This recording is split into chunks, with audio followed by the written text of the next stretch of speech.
কিভাবে হবে আসতেছি। এবার সামনে দাঁড়াইছে আব্বুজান, আব্বুজান একটু মেজাজটা গরম। কি আবু রাগ হইেন না, আমি কোন অপরাধ জনিত আবদার নিয়ে আসি নাই, রাগ হইেন না আব্বুজান। এই মেয়েটা কিনলে গেছিল আপনার কাছে, আইছিল কিনলে গিয়া তোমার এত কি? বাবা দরকার আছে, মানুষ বিপদে পড়বে, আল্লাহর ওলিরা মানুষ বিপদ থেকে উদ্ধার করবে, দরকার আছে। আল্লাহর ওলিদের কাছে যদি সমাধান না পায় মানুষ কই যায় সমাধান পাবে? কথা তো ঠিক। লোকটা কিনলে গেছিল, মেয়েটা আইছিল 6টা মেয়ে আর একটা বাচ্চা পেটে, এটা মেয়ে হইলে স্বামী বলে তালাক দিব। তা আপনি কি দেখলেন, কি কইলেন? পেটে তো বাচ্চা মেয়ে, ওই বলে দিছি মেয়েতে। আবার আমি পাঠাইছি বলা দমক দিছিলেন? বাবা পাঠাইছিলাম তো আপনার কাছে চিকিৎসার লেগে, চিকিৎসা করতেন, ডাক্তার চিকিৎসা না করলে রোগীরা কই যাইব? আপনি যে দমক দিছেন বাবা, এই দমকে বাড়ির যে 6টা মেয়ে ছিল 6টা মেয়ে কিন্তু ছেলে হয়ে গেছে। বলো কি আব্দুল কাদের? বাবা যদি বাস্তবে পরীক্ষা করতে চান, পরে আরেকটা আবার পাঠাইছি, পরে আবার দমক দিছিলেন না? হ্যাঁ, ওই দেখেন পেটের বাচ্চাটা দেখেন ছেলে হয়ে গেছে, দেখেন। আরে গাউসে পাকের এই ক্ষমতা তো এটা সাধারণ ক্ষমতা।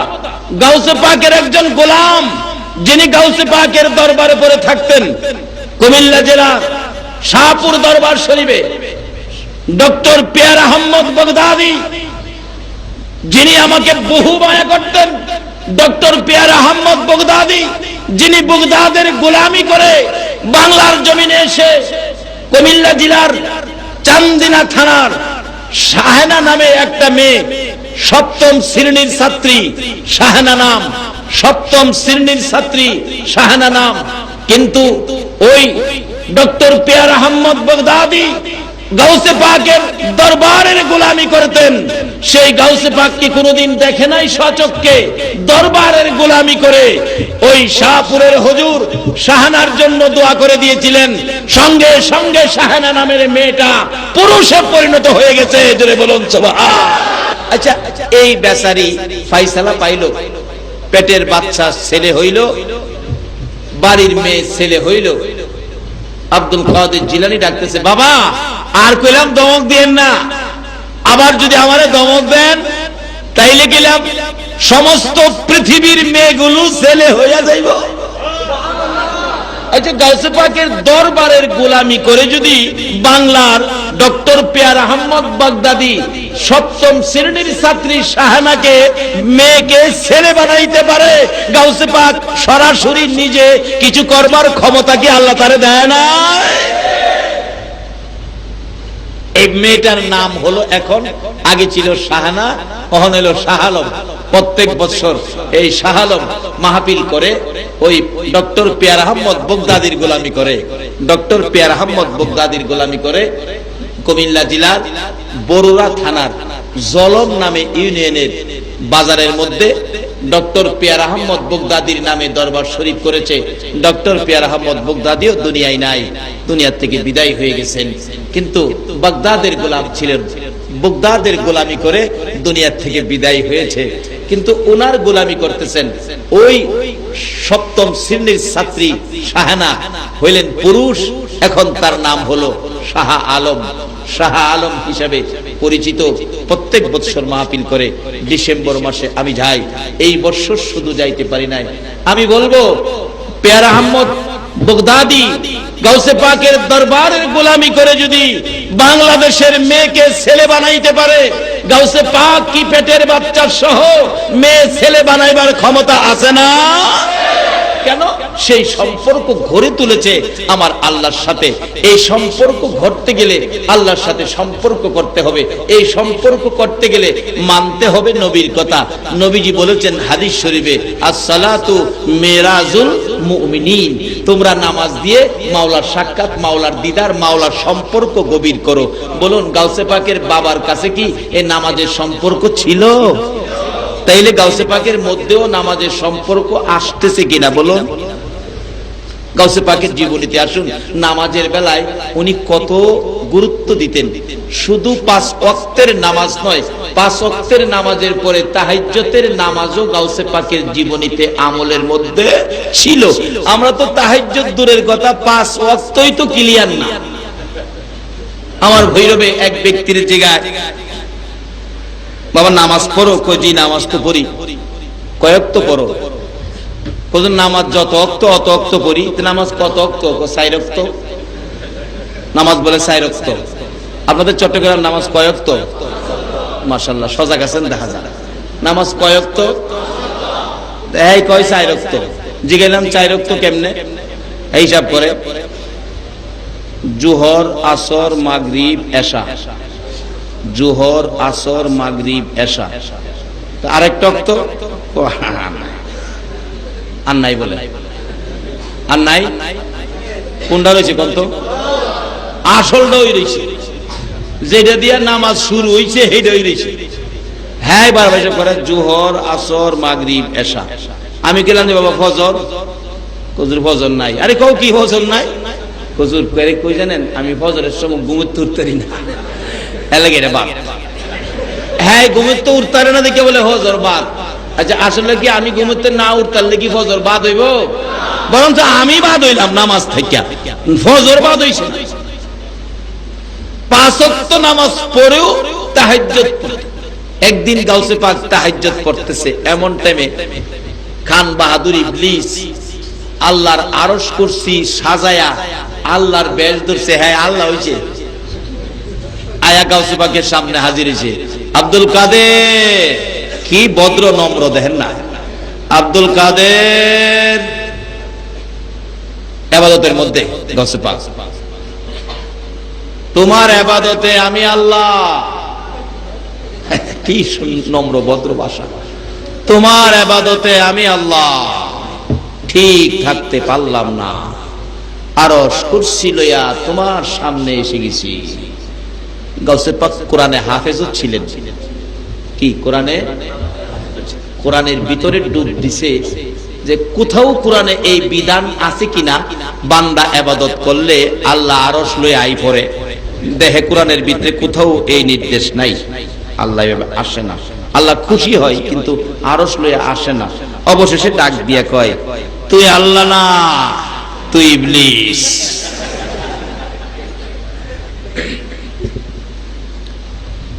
কিন্তু গাউসে পাকের এই ক্ষমতা আছে দেখে না ধরছে কি কর।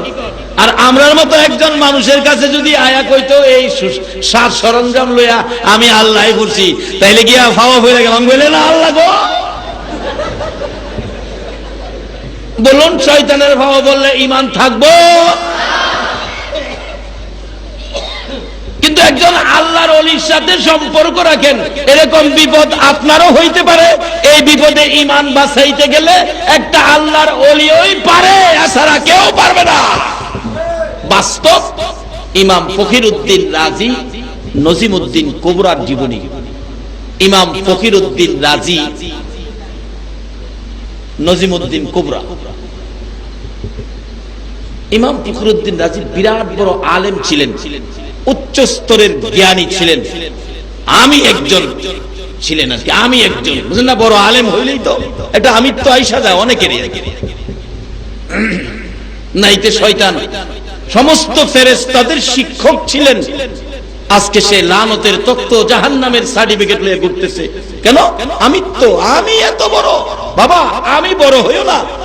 আল্লামা শেখ সাদি বলেছেন, মিঠা দাও আপনি হস্তি কো अगर कुछ मर्तबा चाहते हो कि दाने खाक में मिलकर गुले गुलजार होता हो। তুমি যদি তোমাকে দামি করতে চাও, তোমার আমিত্বটাকে বিলীন করে দাও। আমি কিছুই জানি না, আমি কিছুই না, আমার মধ্যে কিছুই নাই। যদি তুমি এইভাবে তোমাকে বিলীন করে দিতে পারো, তুমি একদিন সুনাম খ্যাতি অর্জন করতে পারবে, গুলে গুলজার হয়ে যাবে। আল্লাহু আকবার বলো। যেই হোক, ওদিকে আমার আলোচনা না, আমার আলোচনার দিক যাচ্ছে। ইমাম ফখরুদ্দিন রাজিকে কে জানি বলতেছে, তুমি নজিমউদ্দিন কুবরার কাছে বাইয়াত গ্রহণ করো, মুরিদ হও। বারবার কে জানি বলতেছেন। অবশেষে কি করব, একজন সাধারণ মানুষ নজিমউদ্দিন কোবরার কাছে গেলেন, যা দেখে একজন সাধারণ লেবাস, সাধারণ মানুষ বসে রয়েছে। হুজুর, আপনার কাছে পাঠাইছি মুড়ি দেবেন লেগে, আমারে মুরিদ করবেন? গিয়ার কিন্তু চেঞ্জ হয় নাই, আমারে মুরিদ করবেন? মুরিদ করবার লেগে পাঠাইছে। দুর্বল হয়ে না, গিয়ার ফার্স্ট গিয়ারে রয়েছে, সেকেন্ড গিয়ারেও আইছে না, কারণ আইবু কেমনে, এত বড় আলেম।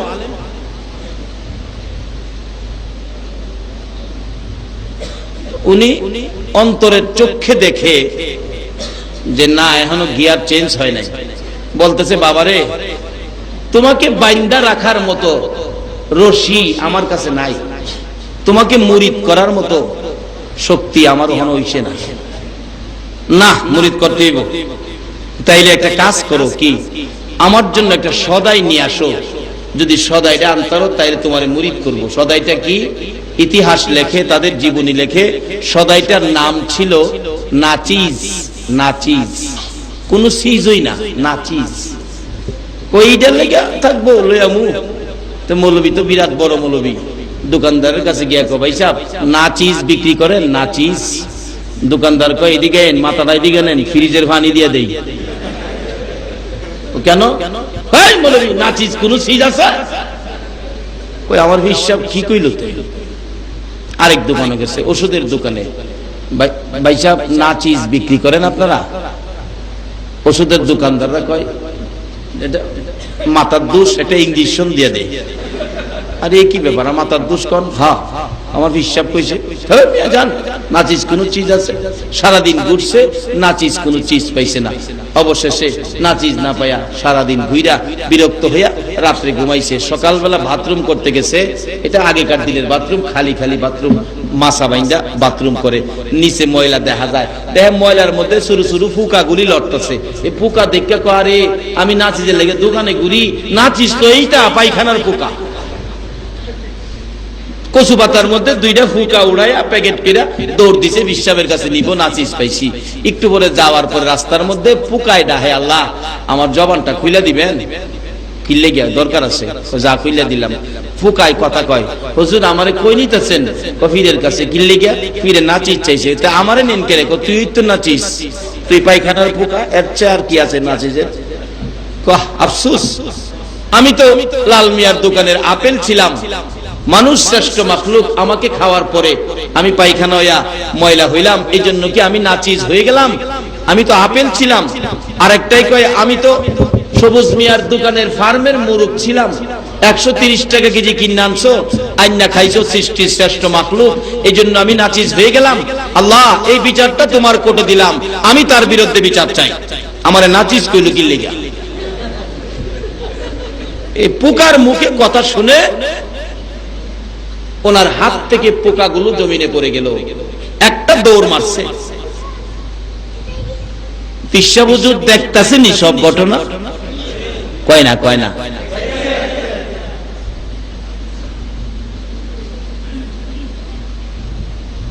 আইতাছে দৌড় আইসা, এইবার তাদের গিয়ার চেঞ্জ হয়েছে। আগে যে গিয়ার আছে না, আমি এই আমি সেই, গিয়ার চেঞ্জ হয়েছে। উস্তাদ পিসাব হুজুরের আইসা হয়ে গেছে, হুজুর আমারে মুরিদ করেন। কো বাবারে আমার সদাই কই? ও সদাই আনছি। কই সদাই দাও? হুজুর আমি নিজেই নাচিস, আমি নাচিস। কো বাবা এইবার ঠিক আছে, মিঠা দাও अपनी हस्ती को अगर कुछ मर्तबा चाहते हो कि दाने खाक में मिलकर गुले गुलजार होता। তোমার আমিত্বটাকে বিলীন না দেওয়া পর্যন্ত তুমি কিছু পাইতে পারো না। এবার মুরিদ করছে, এরপরও কয় না, এখনো তোমার কিছু চেঞ্জ হয়েছে কিন্তু পরিষ্কার হয়েছে না। পরিষ্কার করার জন্য বলছে, বাবা তুমি 12 বছর জংলায় থাকতে হবে, 12 বছর জংলায় থেকে আসলে তারপরে তোমাকে মুরিদ করা হবে। 12 বছর জংলায় থাকতেছে, জংলায় থাকে, আলেম মানুষ তো বসে থাকবে কত, এই পাতালতার মধ্যে কিতাবগুলি খালি লেখে, কিতাব লেখে। এই তার চাইতে বড় আরেকজন হুজুরের সুরত ধরে খান বাহাদুর ইবলিস আয়া জিগা ইমাম ফকিরউদ্দিন রাজি, কি করো? হুজুর এখানে কিতাবাদি লেখি, কি করব, অবসর থাকি। কিসের কিতাব লেখি? আল্লাহর কোরআন কিতাব, এগুলি লেখি। আল্লাহ বলতে কি কোনো জিনিস আছে? বড় হুজুর বড় হুজুরটা চিনছেন তো? ইবলিস। এই হুজুরের শাখা গুলা মহনও আছে, সাবধান থেকে। আল্লাহ বলতে তো কিছু নাই। কোন কি? এই যে কিতাব দলিল, এই যে কিতাব দলিল আল্লাহ আছে। এক কিতাবের দলিল দিলে হেলা দুই কিতাবের দলিল কাটতে দেয় আল্লাহ নাই। এইভাবে একটা দেয়, হেলা দুই জায়গা কাটে, কাটতে কাটতে 101টা দলিল দিছে। ইবলিস 101টা দলিল কেটে দিছে। যত বড় আলেমই হন, ইবলিসের তো বড় আলেম তো রইছেন না। ইবলিস ফেরেশতারে ফরাইছে, কত বড় জ্ঞানী, কিন্তু 101টা দলিল কেটে দিছে। কিন্তু এখন এমন পর্যায়ে গেছে আল্লাহ নাই এই কথাটা উনি স্বীকার করবে ইবলিসের কাছে। আর হায়াত শেষ, আজরাইল আসতেছে, তার রূহ নিয়ে যাবে। এই ঘটনাটা দেখতেছে নজিমউদ্দিন কুবরা। আসরের নামাজের উযু করতে ছিল, বক্তবিন্দরা পানি দেয়, পানি শুধু হাতে ঢালে, হাতে ঢালে, উযু করে না। ওনার খেয়াল বৈশা রয়েছে এখানে, খেয়ালটা তো জংলায় ডাকতেছে, পানি দিলে খালি ঢালে। মুরিদরা কই কি আশ্চর্য। অবশেষে এই 101টা দলিল কাইটা দিছে ইবলিস। উনি স্বীকার করবে আল্লাহ বলতে কিছু নাই। এই টাইমে লুডার পানি, লুডার সহ লইয়া ইডা মাইরা ধমক মারছে, আরে কমবখের নাদান, ইডা মারছে। কস্তাস দলিল ফলিল নাই, বিনা দলিলে আল্লাহ এক, বিনা দলিলে কি গণ, কি গণ, আমরার জন্য কি বিনা দলিলে আল্লাহ। এই পানির সিডা লুডার ইডা হিসাবের কণ্ঠ কানে গিয়া লাগছে, পানির সিডা লুডার ইডাও লাগছে। তখন উনি চমকা উঠলেন, কে আমাকে ডাক দিলেন? ঈমান হারা হয়ে যাইতো এত বড় আলেম ইবলিসের মতো হয়ে দুনিয়া থেকে বিদায় হওয়ার মুহূর্তে ওই আল্লাহর ওলি পীর সাহেব কিবলা এই বিপদ মুহূর্তে পানির ইডা, পানির সিডা, লুডার ইডা আর কণ্ঠের ডাক পৌঁছাইয়া তখন ওই ব্যক্তি চিৎকার মেরে ডাক মারলেন, বাবা, বাবা গো, কে আপনি আমাকে সংকেত দিলেন? তাহলে তুমি তো হুজুর না, তুমি তো ইবলিস। এই আমার পীর সাহেব আমাকে সংকেত দিয়েছে, দলিল ফলিল নাই, বিনা দলিলে আল্লাহ এক, একথাই রাইট, বিনা দলিলে আল্লাহ এক স্বীকার করে নিলাম, কোনো দলিল ফলিল দরকার নাই। এই মুহূর্তে আজরাইল এসে তার রূহ নিয়ে গেলেন, ঈমান নিয়ে কবরে গেলেন, একমাত্র আল্লাহর ওলির নেক নজর থাকার কারণে। বাবারা, ওই রকম একজন ওলি পক্ষে থাকলে আমাদের লাভ হবে না লস হবে? গাউসে পাকের মতো একজন ওলি যদি আমাদের পক্ষে থাকে তাহলে আমাদের লাভ হবে না লস হবে? তাই বলতেছিলাম, গাউসে পাক নামাজ পড়তেন কিনা বলুন?